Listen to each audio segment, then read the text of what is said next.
Alright, doing my video now because I got 25-30 minutes before I get home. I just crawled into my car, literally, because I'm exhausted.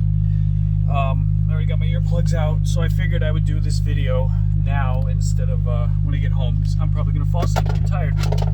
But I told you guys the other day that I had a significant tragedy, if you will, and it has impacted me quite a bit, where I've had issues sleeping. I wouldn't call it PTSD, but it's just I can't get what I saw out of my head. It was Saturday morning, so you're going to see me zooming and looking around and not staring at the camera so I can doodle, and you can hear the toaster in the background. But Saturday morning, it was 10:30-ish. Brian, Drone Tread, and me was over. We were kind of setting up and messing around with electronics in the basement. I think the wife had just gotten out of the shower, so she was doing her makeup and stuff like that. Zoe took her time getting out of bed. She was in our bed, my daughter, if you're new to the channel, my 7-year-old. And she finally decided to crawl out of bed. She grabbed her, it's an inactive phone, but it has Wi-Fi, so she gets to stare at YouTube and play silly games and stuff on it. She decides she wants to come downstairs. So we hear the door open, 2 seconds, and we're engaging in conversation, and she's come up and down the stairs a whole bunch, so it's not even a thing. It's not like, you know, you pay attention to it. She usually sneaks down the stairs, and then either when I'm in the middle of a video, she likes to jump out and I've got to restart it, or she'll creep up behind you and jump out and scare the living shit out of you, which, you know, you get used to it after a while. But so I hear the door open, that, you know, continue conversation. She takes about a step, if even that, and you hear a bunk, bunk, bunk, and then it sounded like a phone, so I didn't think anything of it. And then there was an odd thump that I did not recognize, and just the father part of me kicked in, and I knew something was wrong. And as I hear that thump, and I am leaping out of my seat at Mach 1, trying to cross through the room to where the threshold of the stairs is, I hear, "I'm gonna fall." And as I'm just missing her, she had fallen down 4 stairs and hit her right elbow on the edge of the stair, just past where the roof, sorry for the wiggling, my mount's loose in here, but she hits her elbow, and I just missed that part and had broken her elbow instantly. And right at that moment where she did that, I come flying into where the stairs are. She makes eye contact with me, and it was I'm not scared of anything. Let's just ADD for a minute. I've jumped out of airplanes. I have gone to the biggest guy in a group of people and threatened to beat his ass, you know, because I'm a man of God. Got no fear. You know, if I'm going to go, I'm going to go. What's the point of worrying about it? I have not had fear until I have had daughters, until I've had children, until I saw which is now, for 12-year-old just about, taking her first steps and wobbling down the driveway towards my father, and seeing her almost fall over on her face. Now, God hit me with that fear. Now it is forever in me. But she looked me dead in the eyes as she landed, basically, and then she rolled off the stairs where the opening is onto the cement floor without breaking eye contact with me, and my heart stopped. I cannot describe to you the level of pain, and hits your soul. And I've rehearsed how to do this video to try to tell this story without breaking down and without crying, because it has so significantly, it broke something in me, in a sense, watching my little one get hurt. And this is not the first time. This isn't even the first time. She was 3 years old. We're having a 4th of July gathering, and like I said, we were just in the gathering, if you want to call it. It was around noon, 1 o'clock. My buddy Mike was over. We were flying in the front yard, and we just gone into the front yard, and I don't know what the situation was, but she ran. She was called up the hill or something, so she come running underneath the swing set that you see me flying through all the time, and she was flailing her arms around, and she caught her arm on one of the uprights of the swing set, and the arm just kept going, and it twisted, and it broke. And a very common place for kids her age, because the growth plates are very stiff, so there's not a lot of flexibility. So she ended up breaking her arm, and I heard the screaming in the front yard. If you follow me, you kind of get a layout of my yard. I was in the middle of the road in front of my yard, and she was all the way back there, a little 3-year-old. And that level of screaming, I knew that it wasn't just a regular, hey, I fell down and bumped my ass, that something was serious. So I literally threw the goggles off. I let the quad crash wherever the hell it was, and I went running into the backyard as she was kind of bringing her towards the front steps at that time. And she seemed sort of fine. She was starting to calm down, but the second she tried to move her arm in a certain direction, all hell broke loose again. So we knew. But anyway, so yeah, she goes slamming to the floor, and in the peripheral of my vision, I could see her arm did not look right, and I know she came down hard on that elbow already, on top of landing on it and it breaking. And she looked me in the face, and the tears started pouring from her. Sorry. And she just let out this cry that I can't even describe to you. I mean, it for a second I started to melt. I don't like blood. I don't like guts. Bones and all that shit gross me out. I pretend there's nothing inside behind the skin. It's simply that way. I'm trying to break the tension with humor because I'm gonna start crying. But I grabbed a hold of where I knew was bad. My wife already had gone upstairs to grab her phone, and I had grabbed a hold of just underneath her elbow, kind of like right here. And as soon as my palm touched it, I felt the bones move and kind of put them back in place.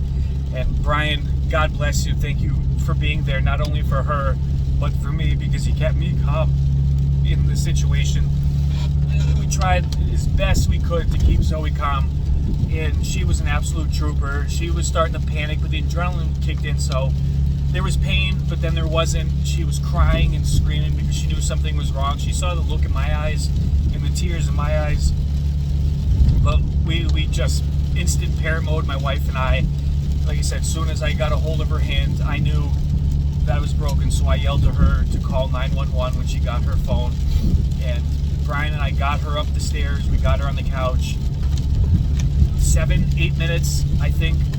The police, the fire department, and the ambulance all showed up and jumped right in and started working with her. And I have my qualms because, you know, as a young man, some cops just aren't nice, so I've had a tainted view of law enforcement and authority on top of that. So I was shocked on how wonderful and respectful. There's only one officer, and I want to shout him out, and I wish I knew his damn name. But he was the first there and came in, and he was talking with her and trying to calm her down. And then I think he was trying to calm me down because he realized I was blue in the face. But long story short, they got her. The wife went to the hospital in the ambulance with her. Brian and I had to clean up what was, you know, we had batteries charging and the soldering iron and all that stuff on. So I stayed behind to find out what was going to happen, what they were going to do. Because with COVID and stuff, in the hospital and people in the hospital, I was still panicking, and I needed some time to relax just to get my bearings if I'm going to have to drive 20 minutes into Hartford. So she left with him, and Brian and I got to calm down, sort of. It just never went away. I just kind of was scratching my head and walking around like a zombie.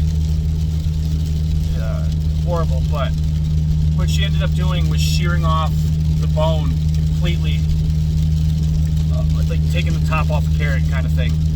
She just freaking sheared it right off when she hit, and they had to put 3 pins in her to put it back in place, and she's got the cast, and I guess it's already healing really well. She's got an appointment, I think, in 4 weeks, and there's a chance the cast can actually come off and the pins pulled out in 4 weeks, which would probably make her day because she's a fish like me and wants to swim, and now that warm weather's coming, she'll be able to hopefully still do that. She's had some mobility issues in her fingers and numbness because obviously it hit a lot of the nerves and stuff and swelling. But she is doing well, probably better than me because she at least slept last night. In the first 2 nights she slept in our bed and cried in her sleep and had flashbacks, which kept me awake, but it really didn't keep me awake because I was doing the exact same thing. I was just reliving what happened over and over and over, and I couldn't sleep, so I'm walking around the house and just checking all the doors and just I don't even know what the right words are. It just consumed me. But last night again she slept. We made a nest in the living room on the first floor where our bedroom is for her in front of the TV, and that's where she slept, allowing me to at least get about 4 hours of sleep. So we're getting through it. She's a trooper. I'm proud of her. She's not a big fan of having mom have the wiper tuchus or any of that stuff because, you know, she's a righty and now she only has her left hand. So I tease her because I'm a lefty. And I said, you're going to have to learn the ways. You know, us lefties are the oddballs, but I'll have to do a video and just have her pop in and say hi because she's popped in so many videos, and some of the people that are close to me that watch a lot of the videos always comment on what a cool kid she is, or saying hi, and you know, the guys that come over my house often enough that worry about her. But life comes at you fast. I tell you, you know, I always advocate to stop and smell the roses and just appreciate what we have, you know, because I've lost a lot of friends through the years. My wife lost her mom just before I met her. I mean, so it just doesn't seem to end. So appreciate every moment, even if you've had the worst day in the world and you're just like, fuck this day and oh, I can't wait for it to be over. Be thankful you had that day, because a lot of people today didn't, you know. So try to look at things in a more positive light, where I would rather have the worst day of my life and have that day than not have that opportunity. Or, you know, I cherish my family. I cherish my time on this planet, as frustrating as it can be. And, you know, you got to keep that outlook. Otherwise, you'll let life consume you. But thank you for listening. It was definitely one of the scariest moments of my life. And I'm glad it's over. I'm glad. Oh, so I'm sitting here upset, and I'm kind of pouting and talking to my wife on the phone, and she's like, she's going to get into the hospital, into the operating room pretty quick. And then she kind of goes, hold on, the doctor's here, I'll call you right back. And then she calls me 5 minutes later and goes, there's a significant emergency that is on its way to the hospital, and it's going to postpone Zoe from being able to get in. And I'm like, all right, well, you just let me know when she's going to, you know, blah, blah, blah, and I'll shoot up there, and we'll see you. She calls me back like 20 minutes later, if that, and says, hey, Zoe's getting in. So I'm like, all right, boom, gone. On my way, get to the hospital, and she tells me what happened. Hartford has a lot of shootings, gun violence. Not the gun's fault, it's the stupid people. Won't even get into that.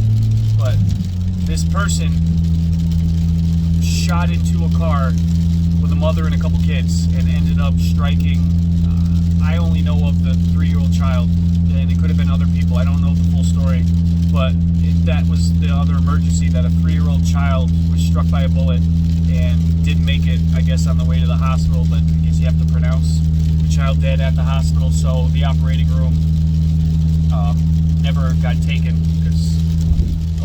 and then whatever the situation was, Zoe was able to get in. So as horrible as my tragedy is, I am thankful and lucky that my child's injury was as simple, basic, not as dangerous. I mean, it could have been worse. She could have hit her head on the way down the stairs, and that could have been it. She could have passed in my arms, and we wouldn't be having this conversation because I would have lost my marbles already. But I am thankful. I am thankful for every day, and I hope you guys are too. We did get out, and I started posting videos. Brian and I went flying after trap. Wife said, get out, go do your thing, you need to unwind. So we shot some trap, and then we went flying. So we got a couple packs in, which is always phenomenal therapy. Helps clear the mind and free the soul, so to speak. But I don't want to drag this on anymore. I really appreciate it. If you watch this all the way through, God bless you. You are a true subscriber, in my opinion, not just a fair weather one. And I consider you guys family, and I really appreciate it. Please leave your comments in the bottom. Let me know if you've gone through stuff like this. I gotta imagine anybody that's a parent out there, then you have to. You know, your friends, your best friend, your girlfriend, your wife, everybody has gone through this. But it's kind of good to share, to get it out, to kind of vent. And I definitely feel better.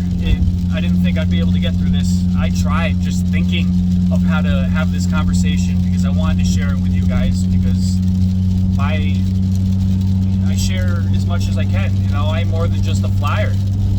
I'm more than just FPV, and you know, I want to share that with you. I think that makes it more personal, so you guys can relate to the content and that stuff more. But you know, share your story if you're comfortable with it. I will definitely respond to every single comment, and you know, that's how we make friends and new subscribers and stuff, is through everything that we talk about.